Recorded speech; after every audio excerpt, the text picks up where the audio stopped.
Selamat siang dan selamat datang di closing panel Food and Agriculture Summit 2021 dengan tema Stand Together Facing the Food Crisis.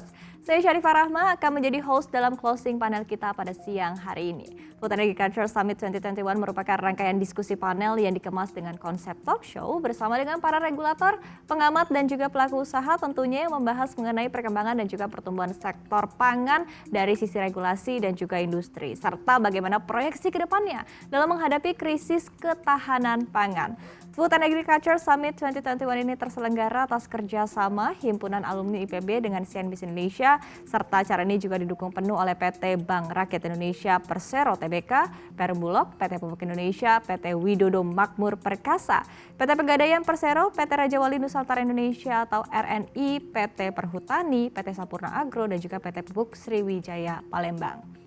Dan dalam closing panel kita hari ini, kita akan membahasnya bersama dengan para panelis kita, yaitu Bapak Arief Satria, Rektor Institut Pertanian Bogor. Selamat siang dan selamat datang Bapak. Selamat siang, apa kabar Mbak Syarifah? Ya, sehat selalu tentunya ya Pak ya. Kemudian juga kita akan sapa narasumber kita Bapak Sunarso, Direktur Utama dari PT Bank Rakyat Indonesia Persero Tbk atau BRI. Apa kabar Bapak, sehat? Alhamdulillah saya sehat-sehat, semoga semuanya sehat. Ya, sehat selalu tentunya. Dan juga ada Bapak Profesor Bustanul Arifin, Dewan Pakar Himpunan Alumni IPB. Selamat siang Pak, selamat datang. Selamat siang Mbak Iva, terima kasih. Selamat siang Pak Rektor, Pak Dirut. Selamat siang. Oke, langsung saja kita mulai closing panel kita pada hari ini dan mungkin saya akan langsung ke Bapak Sunarso selaku Direktur Utama dari BRI. Pak Sunarso, sebetulnya dalam Food and Agriculture Summit 2021 yang di sepanjang pekan lalu ini kita sudah melakukan diskusi ataupun juga dialog. Banyak sekali masalah-masalah yang sudah kita bahas, kemudian juga skema kolaborasi, ini juga perlu ditingkatkan dari berbagai pihak, kemudian juga dari segi kelembagaan juga sudah kita bahas begitu ya. Tapi kita akan mengupas lagi lebih dalam lagi dari segi perbankan BUMN begitu ya. Sebetulnya seperti apa sih Pak rencana strategis BRI dalam mendukung upaya pemerintah untuk meningkatkan produksi pangan nasional kita? Baik, terima kasih. Karena ini bank ya, yang ditanya, maka yang bisa dilakukan bank paling apa ya? Satu, melayani transaksi keuangan. Yang kedua, jualan kredit ya, kepada sektor pertanian. Nah, dalam rangka itu memang yang terkait dengan pertanian ini, pertama mungkin kita mau cerita tentang di kita ini, di Indonesia ini sekarang ada namanya kredit usaha rakyat gitu. Dan makin tahun plafonnya makin besar. Dan sekarang total plafon kredit usaha rakyat itu secara nasional 253 triliun. Ya. Dan kemudian BRI ditargetkan menyalurkan 190 triliun. Artinya dari total KUR nasional, itu memang mayoritas penyalurannya dilakukan oleh BRI. Jadi 190 triliun terhadap total 253 triliun. 190 triliun itu pun asalnya bukan 190 triliun. Di awal tahun sebenarnya target kita hanya 170 triliun. Dan kemudian ditambahkan lagi per bulan Juli target 20 triliun. Dan kita ambil semua target itu. Dan sekarang sudah kita salurkan 98 triliun. Jadi BRI harus ngebut untuk menyalurkan 100 triliun lagi. Dan kemudian sekarang ada arahan untuk dipercepat lagi, untuk mempercepat pemulihan ekonomi nasional, juga mempercepat pertumbuhan kredit yang pada akhirnya bisa mendorong pertumbuhan ekonomi. Nah, yang penting sekarang yang terkait sama pertanian. Dari 98 triliun yang sudah disalurkan itu, kita salurkan kepada sektor pertanian itu 32 triliun. Artinya 30% loh dari total KUR yang kita salurkan.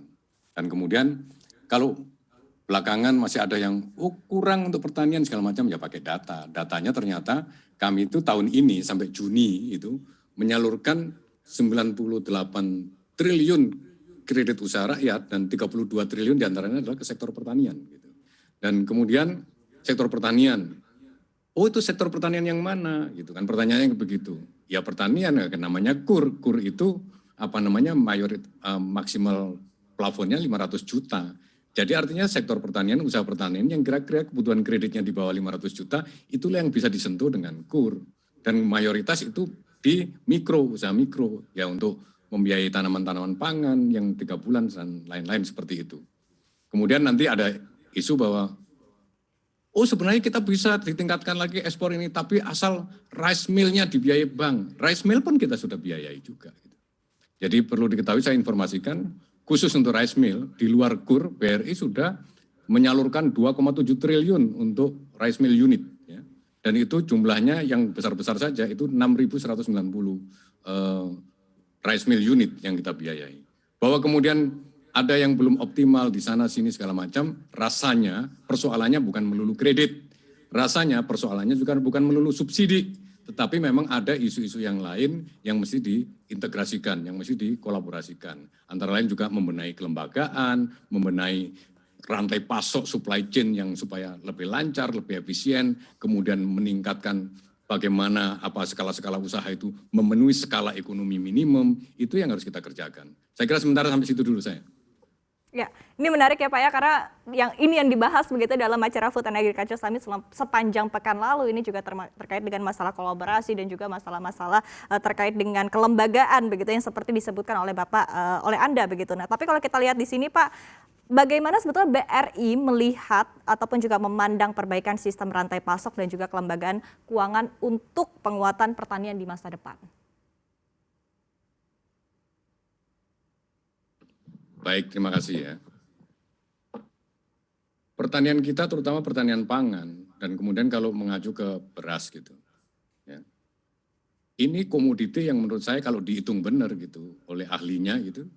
Di sini ada Profesor Bustanul Arifin, saya kira mungkin tahu bagaimana sebenarnya struktur ekonomi dan struktur harga pokok beras kita dengan diguyur dengan berbagai pendekatan subsidi, itu akhirnya berapa harga pokok beras yang sebenarnya gitu. Tapi kemudian yang menurut saya yang paling mendasar adalah dua tujuan yang ingin dicapai sekaligus itu ternyata memang arahnya itu agak beda gitu. Saya melihatnya bahwa satu, kita ingin mencapai swasembada, bahkan kalau bisa ekspor beras. Ini kita ngomong pangan ya, terutama beras gitu. Kemudian di satu sisi kita juga ingin mensejahterakan petani dengan swasembada itu. Saya ulangi sekali lagi, saya tekankan, dua tujuan itu arah vektornya itu berlawanan. Gitu. Jadi kalau kita mau menswasembada beras gitu, maka kan kebutuhan nasional dipenuhi oleh produksi nasional. Berarti harganya itu nanti murah gitu. Karena produksi nasional dipenuhi oleh untuk memenuhi kebutuhan nasional. Kalau harganya murah, pasti konsumennya senang gitu. Tapi produsennya menjerit gitu. Ya. Kalau begitu bagaimana kalau harganya dibuat mahal supaya petaninya sejahtera? Ya mari kita tingkatkan harganya mungkin 3 kali lipat atau 4 kali lipat melalui subsidi output misalnya seperti itu. Tapi kalau harganya dinaikkan 2 kali lipat, 3 kali lipat, petaninya sejahtera enggak? Konsumen pasti menjerit. Ya. Tetapi petaninya belum tentu sejahtera. Kenapa? Lah karena pemilikan tanahnya rata-rata cuma 0,25 hektar kok. Disuruh sejahtera dari mana? Mau harganya dinaikkan berapa kali lipat juga belum sejahtera. Jadi itulah yang saya katakan antara tujuan swasembada sama tujuan mensejahterakan petani beras itu vektornya memang berlawanan arah. Kalau begitu harus ada kita benahi kalau begitu. Oh ternyata masalah ekonomi scale-nya, skala ekonomi dan lain-lain. Dan membenahi untuk supaya masuk ke dalam skala ekonomi, menarik secara komersial mendapat pembiayaan, kalau bisa tanpa subsidi dan lain-lain, kalaupun subsidi juga harus tepat sasaran, efektif memang bisa mengatrol semuanya dari produktivitas maupun adaptasi terhadap teknologi, juga meningkatkan kesejahteraan petani. Itu masih ada banyak hal yang harus diorkestrasikan kebijakannya. Dan itu terus terang aja kami di bank, kami melihat dengan jelas persoalan itu gitu. Bahwa oh ternyata keputus di sini, ini yang membuat usaha ini tidak layak komersial, ini usaha yang masih harus disentuh dengan subsidi, tapi sampai kapan kita memberikan subsidi, di bagian mananya disubsidi, apakah cukup pupuknya, apakah cukup petaninya dikasih bansos, apakah cukup dikasih lagi bantuan-bantuan yang lain, terus menjadi berapa harga komoditi beras ini sendiri per kilonya atau per kuintalnya atau per tonnya gitu. Dan hal-hal seperti inilah yang menurut saya masih harus kita cermati dan kemudian kita bicaranya dengan data. Sementara begitu dulu. Oke. Untuk informasi lebih lengkap dan berita terkait, jangan lupa untuk klik link di deskripsi. Dan jangan lupa juga untuk unduh aplikasi CNBC Indonesia di Google Play Store dan App Store. Dan yang terakhir, jangan lupa untuk subscribe ya.